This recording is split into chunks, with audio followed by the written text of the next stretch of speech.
I used to sell food, packaged meals, frozen dinners, the kind of thing you heat in a sleeve and eat alone in front of the news. I was good at it. I understood margins, lead times, shelf life. I understood people who didn't want to cook but still wanted to feel like they'd made something. I wore a decent suit and had a decent apartment, and I thought, on my better days, that I had a decent handle on how the world worked. That was before the first time the sky split open above my head and dragged me somewhere else. I don't know what to call it now, years removed. The scientists who eventually studied the phenomenon used the word tessellation, a fold in the membrane between one moment and another. Raymond called it simpler things. He called it duty. He called it necessity. He called it the universe correcting for a mistake it couldn't afford to leave standing. I've heard all the explanations, and none of them cover what it felt like from the inside, which was less like physics and more like being grabbed by the collar and thrown. The resonance found us in 2031. That's the year that matters. Before that, there were 30 years of knowing they were out there, signals, wreckage, a derelict probe recovered off the Martian shelf with its data cores melted from the inside out. 30 years of meetings and committees and very serious people assuring everyone else that contact, when it came, would be managed, controlled, diplomatic. The resonance didn't do diplomacy.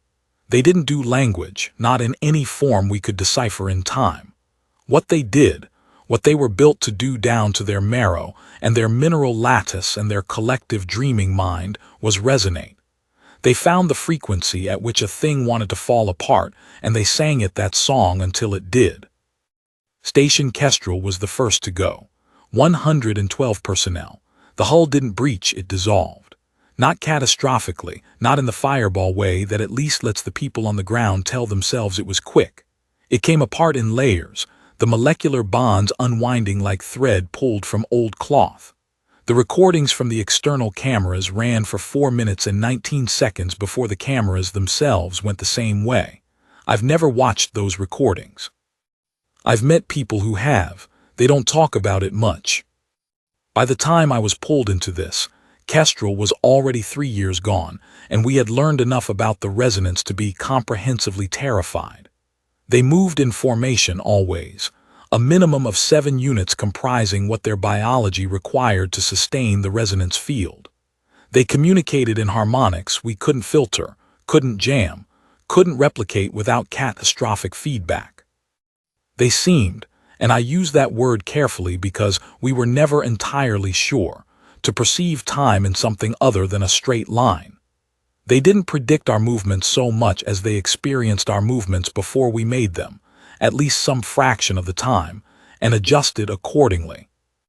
What I'm describing is an enemy that was faster than us, stranger than us, more numerous than us, and armed with a weapon we could neither counter nor survive. What I'm describing is the situation I inherited. My name is James Ferguson.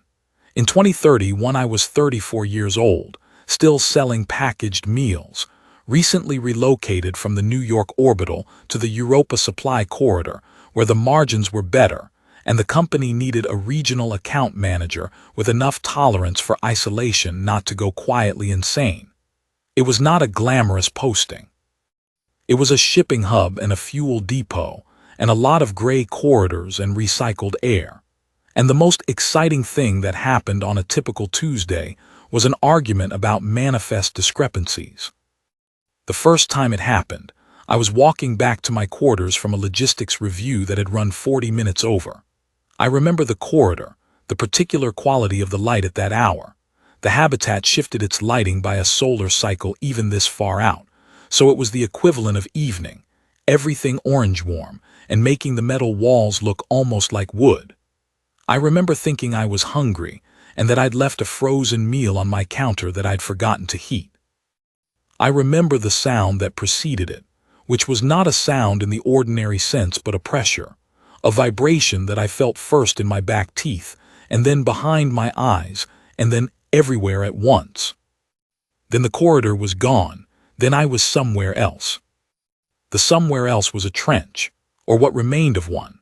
The walls were raw earth and clay, shored up with planking that had warped and split. The sky above was a low gray ceiling moving fast, and it smelled of propellant and mud, and something else I couldn't name then but can name now, having smelled it many times since. It smelled of people who'd been in the same clothes in the same dirt for a very long time. There was a man in the trench with me. He was tall, lean to the point of looking assembled rather than grown, with a pilot's jacket and a revolver at his hip and mud on his boots that went up past the ankle. He was looking at me with an expression I have seen on his face many times since, and which I can only describe as professionally calm. The look of a man who has filed the impossible into a folder, marked operational, and moved on. His name was James Bigglesworth. Everyone who knew him called him Biggles. He said, "You're the American," not a question. I said I wasn't exactly sure where I was. He said, "France, Sector 9. There are approximately 40 meters of enemy trench between us and the extraction point, and I'd prefer not to cover it alone." He handed me a revolver. "I assume you can manage the basic operation of this." I could not, in fact, manage the basic operation of a revolver. I told him so. He showed me in about 12 seconds. Then he went over the trench wall, and I followed him because standing still seemed worse. That was my introduction to the war. Not the briefing, not the explanation of what I was and what he was, and why the universe had apparently decided we were linked at some molecular level that neither of us had consented to. That came later, from Raymond, in a room full of maps and old books and the smell of strong tea. The introduction was a 40-meter crawl across ground that had been fought over so many times it had given up on being ground and become something else. A record, a register, a geological account of what men had been willing to do to each other. But I'm getting ahead of myself. That's the habit this thing built in me, a tendency to jump, to skip the linear line, because the linear line stopped feeling reliable a long time ago. Let me back up to the resonance. Let me tell this in the order that matters. By 2034, when I first encountered Raymond, the war had settled into a shape that military historians would later describe as asymmetric attrition. We held the inner belt, the stations between Jupiter and Mars, the lunar installations, the orbital platforms above Earth. They held the outer system and the deep approach corridors. The line was not a line in any meaningful sense. It was a zone of contested space several 100 million kilometers wide, where both sides probed and fell back and probed again, and where the casualty figures, when command bothered to release them, were the kind of numbers that stopped meaning anything after a while. The resonance weapon was the problem. It was always the problem. Everything else, their numbers, their coordination, the way they moved through space in those silent geometric formations, was something we could plan against, something we could absorb. The weapon was different. The weapon was the thing we couldn't answer. They called it the dissonance array in the field briefings, which was a dry bureaucratic name for something that felt, when you were in its radius, like your skeleton was trying to leave your body. It required a minimum of 7 resonance units, positioned in a specific harmonic configuration, to generate the field. If you could break that configuration, scatter even one of the 7, the field collapsed. The problem was getting close enough to break it before it broke you. 3 separate special operations teams had tried. We knew what happened to 2 of them. The third we still don't know for certain, which is its own kind of answer. Raymond found me through the tessellation records. They'd been tracking the phenomenon for 2 years before they could reliably identify when it had occurred. The energy signature was distinctive once you knew what to look for, but it took time to build the detection apparatus, and time was something none of us had in surplus. He showed up at my HAB unit on Ganymede Station unannounced, on a Tuesday, looking like something out of an old photograph. He was white-haired and precisely dressed, and carried himself with the particular gravity of a man who had spent his entire life around dangerous things, and made his peace with them decades ago. He sat in my only chair, and he explained the tessellation to me. He explained it the way you explain something to a person who needs to understand it well enough to act on it, not well enough to theorize about it, spare, factual, without drama. He said that across human history, there had been documented cases of individuals who appeared to share a resonance bond of their own, not the destructive harmonic of the enemy, but something older and stranger, a sympathetic link between two people separated by time or distance who were pulled together precisely when one or both was in mortal danger. He said the resonance had found the dissonance array because they had built it. He said we needed to find a way to destroy it. He said I was going to help with that. I asked him why me. He looked at me for a long moment and then he said, "Because you've already been pulled through twice and you're still coherent. That's rarer than you might think." The man I was linked to, Biggles, James Bigglesworth, was not a soldier in the conventional sense by the time Raymond brought us together formally. He was something more specific and more difficult to categorize. He'd been flying combat interdiction runs since the first year of the war, had survived the Callisto engagement and the Second Titan blockade and a boarding action off-series that had cost him 2 of his squadron and left him with a scar along his jaw that pulled when he was tired. He had what Raymond called operational intuition, which was a polite way of saying he did things that shouldn't work and they worked anyway. He also had 3 people who followed him everywhere and would not stop following him regardless of what command said. Algie, who was his number 2 and had been since the beginning. Bertie, who was an aristocrat from somewhere in Old Britain and who treated sustained enemy contact with the specific calm of a man who had decided long ago that anxiety was inefficient. And Ginger, who was the youngest of them and the angriest, and who had more confirmed intercepts than anyone in the squadron. I met them all in the same 24-hour period and came away with the distinct impression that they were less a unit than a small nation with its own laws and customs. I was not a member. I was a civilian in a flight jacket who kept materializing in inconvenient locations. But Biggles treated me from the first day not as a liability to be managed, but as a resource to be used, and I have thought about that since. What it meant about him, what it said about the kind of mind that could make that adjustment that quickly. The tessellation was not reliable and it was not comfortable and it was not something I ever got used to, but I learned to read its onset, the pressure in the teeth, the vibration at the base of the skull, and I learned, eventually, to not fight it. Raymond had theories about directionality, about whether the link could be modulated, but theories were what they remained. What I knew in practice was this. When Biggles was in danger, I went to him, and when I was in danger, he came to me, and the universe seemed to have decided this was both necessary and non-negotiable.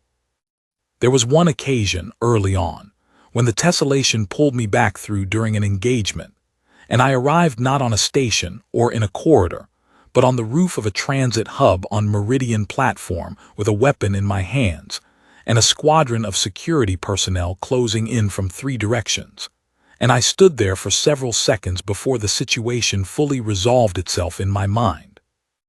What I remember most clearly from that moment is not the security personnel or the weapons or the very reasonable fear that followed.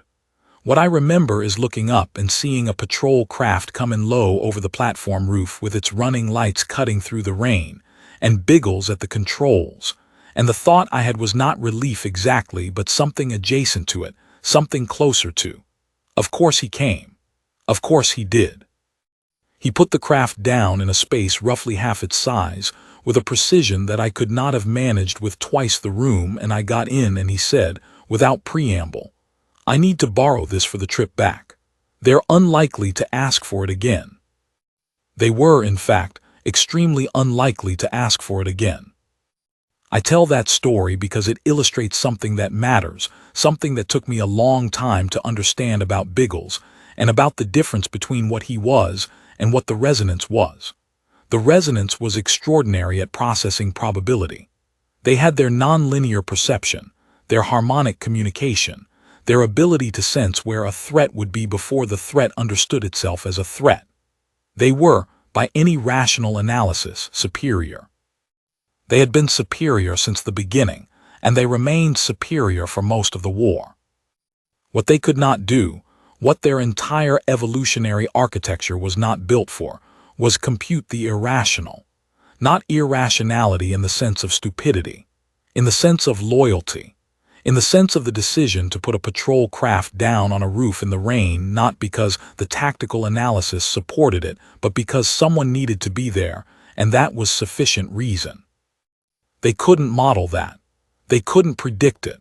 They couldn't harmonize against it because it didn't have a frequency. It was just a man deciding that another man was worth whatever came next. The mission to destroy the dissonance array was Biggles' idea, not Command's. Command had concluded, after 3 failed special operations attempts, that the array was unreachable by conventional interdiction and that the strategic priority should shift to containment. They were not wrong to reach that conclusion. They had the data, and the data said the same thing every time. Biggles brought me into a briefing room where the only other people present were Algie, Birdie, Ginger, and Raymond, and he laid out what he intended to do and why it would work where the other attempts had failed. He had the kind of absolute composure when he talked about it that I associate with people who have already lived through the plan in their heads 100 times and made their peace with every version of how it ends. He didn't ask for permission. He didn't ask for additional resources. He had the 4 of us and 1 customized interceptor, and something he said he had that Command didn't. Ginger asked what that was. Biggles looked at me. A variable, he said. The resonance could pre-calculate a fixed threat. What they couldn't account for was a threat that was in 2 places across a temporal breach simultaneously, because their non-linear perception, we had discovered through the array's own operational data, was one-directional. They could see forward. They couldn't see laterally into the branch where the tessellation created a second event horizon. If I was on the far side of the breach when Biggles reached the array, if the tessellation pulled me to him at precisely the right moment, there would be a window, brief and unplannable and entirely unrepeatable, in which the array's harmonic configuration would register 2 threat signatures in 2 temporal positions at once. For a fraction of a second, the configuration would stutter. Not collapse, stutter. A fraction of a second was enough, if you were already positioned correctly, to break one of the 7. 1 was all it took. The problem was that we could not plan the tessellation. We could create conditions for it. Biggles could put himself in sufficient danger that the link would activate, but we could not time it, could not calibrate it, could not guarantee it would happen in the right place at the right moment rather than 3 seconds earlier or a kilometer to port. We would be relying, entirely and without fallback, on the fact that the universe had decided we were worth keeping alive. Raymond said it was the most operationally unsound proposal he had ever heard. Then he approved it. The approach run was not a thing I want to describe in full, not because it was particularly worse than other things I had experienced by that point, but because the people who were with me on it deserve better than a tactical summary. Algie brought us into the outer approach corridor on a heading that should not have worked and worked because he was, in Raymond's words, the finest navigator alive, and in Biggles' words, better than that. Birdie ran the countermeasures from the aft station, and I watched him work and understood for the first time what calm was actually for, not composure as performance, but composure as function. The kind that lets you make the next decision before the last one has finished landing. Ginger didn't say much. Ginger rarely did when it was serious. He sat at the weapons console and watched his screens, and once, when a resonance formation came across our arc at 30,000 meters, he said, 4, engaging. No more than that. He took 3 of them before they could complete the harmonic. The 4th broke off. Biggles flew the whole approach in silence. Not the silence of a man with nothing to say, but the silence of a man allocating all available resources to the task in front of him, and having none left over for words. I sat in the co-pilot seat and served as ballast and lookout, and tried not to think about all the ways this could resolve. The array came up on the long-range sensors 40 minutes out. At that range, it was a cluster of returns, 7 distinct signatures in their classic configuration, 2 in lead position, 5 fanning back in a V that was as much biological as tactical, because the resonance formations were not chosen for advantage alone, but for the particular harmonic the geometry enabled. Seen from above, it looked like a sound wave given mass and intent. It looked like something that had no need to hurry. Biggles altered course 17 degrees, not toward the array but away from it, below and starboard, on a heading that would bring us into a debris field from one of the earlier engagements in this sector. The field ran for about 300 kilometers and had enough metallic scatter that our signature would be difficult to distinguish at distance. He was going to approach from below the ecliptic, which would put us in their sensor shadow for approximately 40 seconds. 40 seconds to cover the distance from the edge of the field to intercept range. He said, "When it happens, don't fight it. Go through and come back fast. However long it takes from your side, from my side it'll be the same moment. The window doesn't widen." I said I understood. He said, "I know you do." Then he pushed the throttle and we came out of the debris field at full burn, and the resonance started turning toward us, and the array's harmonic field washed across the interceptor's hull like sound, amplified past the point of sound into something that felt instead. And I felt my back teeth respond to it and my skull respond to it, and I knew, without the array having anything to do with it, that the tessellation was about to fire. It took me somewhere cold. It always did when it was fast. The quick transit hit as a thermal drop, a second of real cold that had nothing to do with temperature. I was in the trench again. France, 1917, the same gray sky, the same smell, but a different section and a different moment. Earlier in that war, before the engagement I'd first arrived into, before any of the missions I'd slipped in and out of during the months of Raymond's planning. This was further back, a moment I didn't recognize, and there was no one in the trench but me. Above the trench line, 300 meters out and climbing, a biplane was coming apart. Not from weapons fire, from the field, from some version of the same thing that had just swept across our hull, translated and attenuated through 7 decades of technological development, but recognizable, the same signature, the same reaching quality, the same sense of a sound looking for the frequency of what it wanted to destroy.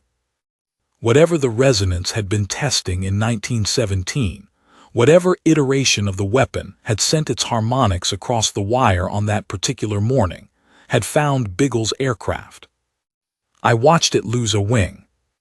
He came down hard in the field beyond the wire, and I went over the top without exactly deciding to, and crossed the wire and crossed the field and reached the aircraft, and he was already climbing out of it, jaw bleeding, jacket torn at the shoulder, furious in the specific way of pilots who have lost a machine they respected. He looked at me. He said, "There's a facility, half a kilometer northeast. That's where the signal is coming from." I said we needed to go back. He said, "I know, but there's a facility." We went to the facility. Of course we went to the facility. There was a Biggles and there was a facility, and there was no version of that scenario in which we didn't go to the facility.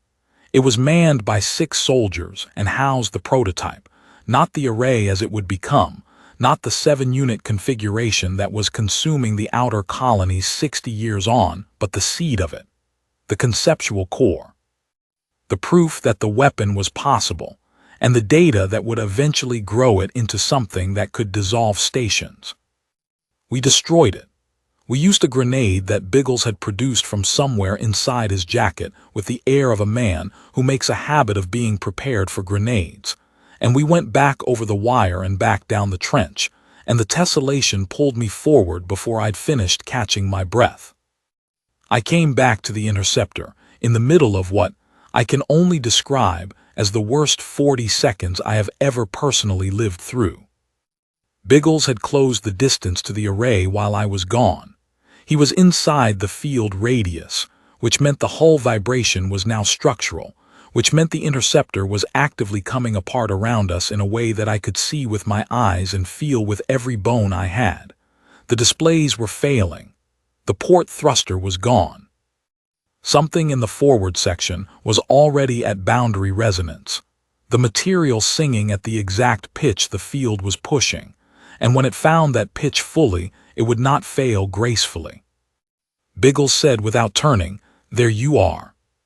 He had already positioned us. The heading was locked. The timing, the unreproducible and unplannable timing that the whole operation depended on, had been accomplished by a man who had flown solo through an active resonance field in a disintegrating interceptor, and found the exact position he needed without instruments, by feel, because it was the only way left to do it. I was the variable, but he was the constant. When my signature rejoined his, when the tessellation completed its return arc, and the two temporal positions collapsed back into one, the array registered us across both horizons simultaneously. I felt it happen, not metaphorically. I felt the field stutter, that microscopic hesitation as 7 harmonic intelligences tried to process a single threat that was in 2 places at once and couldn't reconcile the geometry. One of the 7 broke formation. Just one. Pulled sideways a fraction of a degree, disrupting the V, collapsing the trailing harmonic. The field dropped. Not permanently, seconds, maybe 5, maybe 8, enough. Biggles fired. He put 2 full salvos into the center of the formation before they could re-establish, not targeting the one that had broken, targeting the 2 in the lead position, because those were the anchor points. Those were the nodes the configuration was built around, and without anchors the V was geometry without purpose. The formation scattered. The array went silent. The interceptor was still coming apart, of course. The field had been running long enough that the cascade was already in motion, material failures propagating forward from the port section, the structural integrity dropping below safe threshold in a way that the hull sensors announced in a voice that was almost apologetic. We were going to lose the ship. That was settled. The math was settled. Biggles flew it anyway. He flew it back along the approach corridor, back through the debris field, back toward the station perimeter, nursing thrust from one engine and attitude control from what was essentially a prayer, and he got us to within pickup range before the forward section gave up its last remaining coherence, and the interceptor became, in a technical sense, no longer an interceptor. We were picked up by a recovery tender 6 hours later. Birdie had already filed the after-action report. Ginger had apparently slept for 3 of those 6 hours, which I still find remarkable. Algie had written a formal letter to command, preemptively, explaining that any irregularities in the mission profile had been operationally necessary and would be defended on their individual merits. Raymond met us at the station dock. He was carrying 2 cups of something hot, and he handed one to Biggles without ceremony. The way you hand something to a person you've known long enough not to need ceremony with, and he looked at the both of us for a moment before he said anything. Then he said, "The array is gone, all 7 scattered. They won't reassemble that configuration, it's too expensive for them biologically. The outer corridor is open." He didn't say congratulations. He wasn't that kind of man. But he held my eye for a moment, and in that moment I understood everything he wasn't saying, which was, "You were the right people. I was right about you." I want to be honest about what followed, because the stories that get told about the war now have a shape to them that the actual thing didn't have. The shape they have is resolution, a clean arc from crisis to answer, threat identified and weapon destroyed and outcome secured. The resonance withdrew from the outer belt. The corridor opened. The stations were resupplied, rebuilt, reoccupied. The committees reconvened and the diplomats tried again, and this time, with the array gone, there was a language to negotiate in, a silence where the threat had been. And in that silence, something that may eventually become an understanding was able to take the first uncertain steps. That is the shape. It is not wrong exactly. Those things happened. What it leaves out is the 30 months between the array and the ceasefire, the continued probing along the inner belt, the engagements that had no purpose except attrition, The morning I sat with Ginger in a corridor on Meridian Station, and he looked at his hands for a long time and didn't say anything. And I didn't say anything either, because there wasn't anything to say, and that felt like the only honest response to it. What it leaves out is the tessellation, which did not stop when the array was destroyed. The link didn't dissolve once the immediate threat was resolved. The universe, apparently, had not finished with us. I went back twice more. Not in crisis, not pulled by danger, just pulled. The way you're pulled back to a place that meant something, a place where you left part of yourself.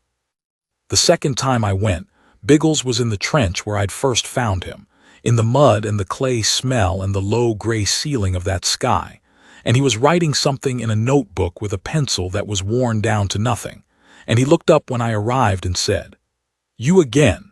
Not with irritation, but with something that might have been, in its understated way, a form of relief. I sat in the mud next to him, and I asked him what he was writing. He said, "Nothing for now, possibly something for later if there turns out to be a later." There did turn out to be a later. That's what I've been trying to say, in this long circular account that keeps coming back to itself. There was a later, not because we were lucky, though we were lucky. Not because we were exceptional, though Biggles was exceptional in ways I am still not capable of fully accounting for.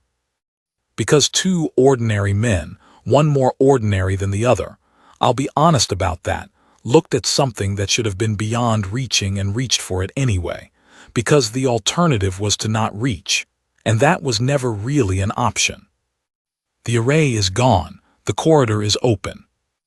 I still sell food, packaged meals, frozen dinners, the kind of thing people heat and eat when they don't want to think about cooking.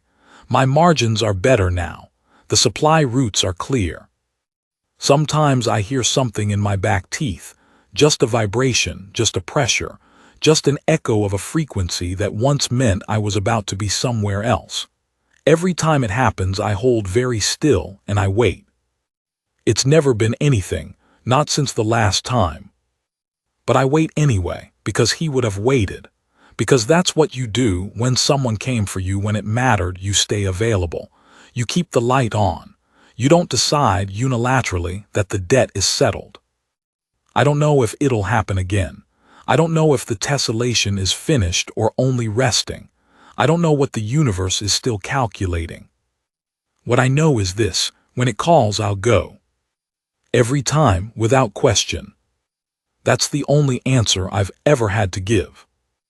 I think about Raymond sometimes, about the way he handed Biggles that cup without ceremony and looked at us both and chose not to say what he was feeling.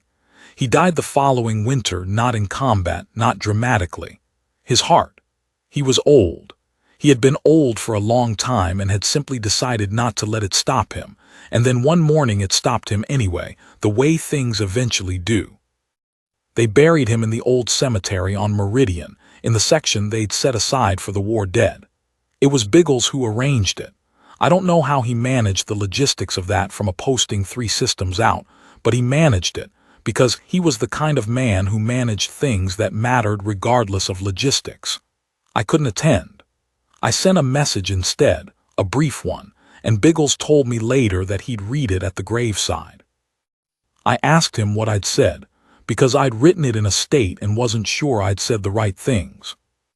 He said, "You said he was right about us."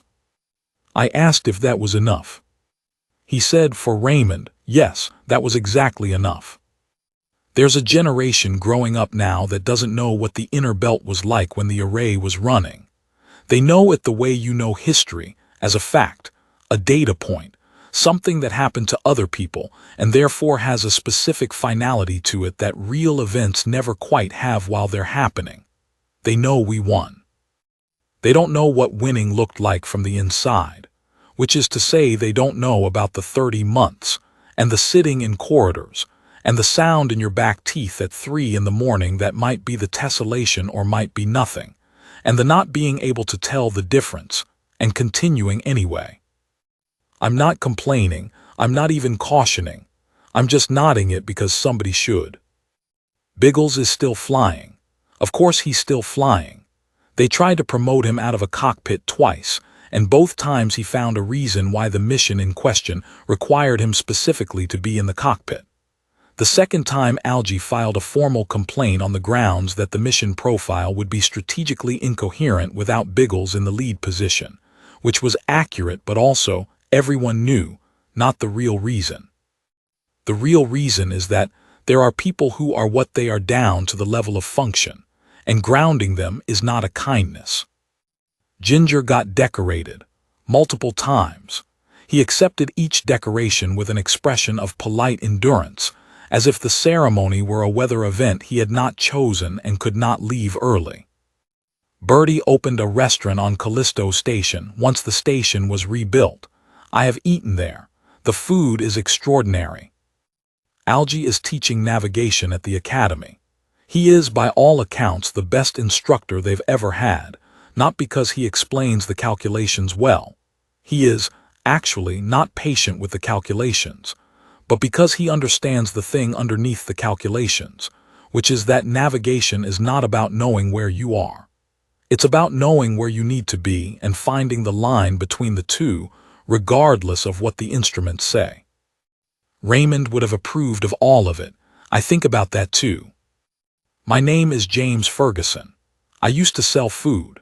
I still sell food.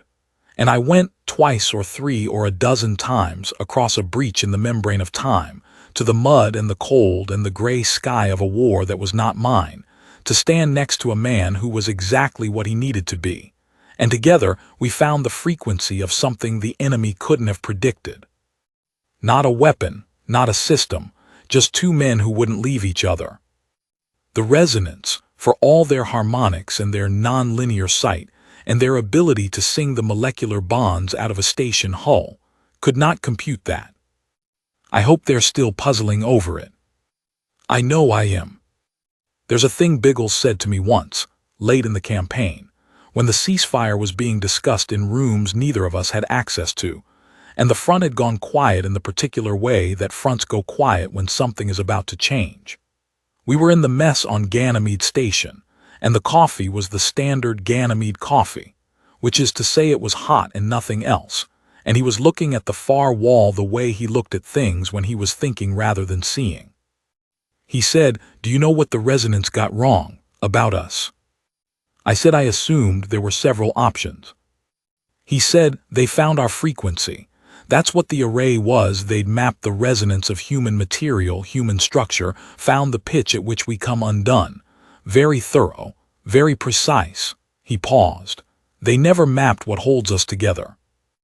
I asked him what held us together. He thought about it for a moment. "Stubbornness," he said at last. "Sheer, unreasonable, profoundly inefficient stubbornness. You can't harmonize against it because it isn't a property of the material. It's a decision. They don't make decisions. They resonate. Entirely different mechanism." I said that seemed like a thin thing to put against a weapon that could dissolve a station hull. He said it was sufficient. He picked up his coffee and drank it and didn't say anything else. And after a while I picked up mine and drank it, and the mess hummed around us with the sound of other people being alive, which is one of the better sounds. That's the one I come back to. Not the array dropping, not the interceptor coming apart, not the moment in the field when the tessellation fired, and I crossed from one time into another with no guarantee of the crossing being worth what it cost. All of that was real and all of it mattered. But the moment I come back to is a bad cup of coffee in a station mess, and a man who had every reason to be finished deciding he wasn't, and the word sufficient used in a way that somehow covered everything that needed to be said. It was sufficient. It was enough. We were enough. That's what we proved in the mud and the wreckage and the long contested dark between the worlds. Not that humans are exceptional. Not that we can't be broken. We can be broken. The resonance found our frequency, and they were right about it. We are breakable at exactly the pitch they calculated. What they didn't calculate was that we already knew that. We've always known that. Every person who has ever stood in the open and taken the next step has known, somewhere in the back of their teeth, that this is the frequency, that this is where they come apart. We know it and we go anyway because the man beside us is going, or because the station behind us is full of people who can't go, or because we looked at the alternative and decided it was worse. That's the thing about humans. We know we're breakable, we factor it in, and then we move. I keep that on the long nights when the supply runs are late and the accounts don't balance, and the recycled air smells exactly like itself and nothing else. I keep it like a tool I know how to use. When the pressure comes and the old frequency stirs and I feel the universe testing the pitch of what I'm made of, I remember what Biggles said in the mess at Ganymede, and I remember Raymond handing him that cup without ceremony, and I remember Ginger not saying a word, and Algie putting us on a heading that should not have worked. And I remember going over the wire in 1917, in the mud and the cold, not because I had a plan, not because I was trained for it, not because the tactical analysis supported it. Because he needed someone beside him, and I was there. That was enough to start. Everything else followed from that. I have never been able to find a flaw in the logic.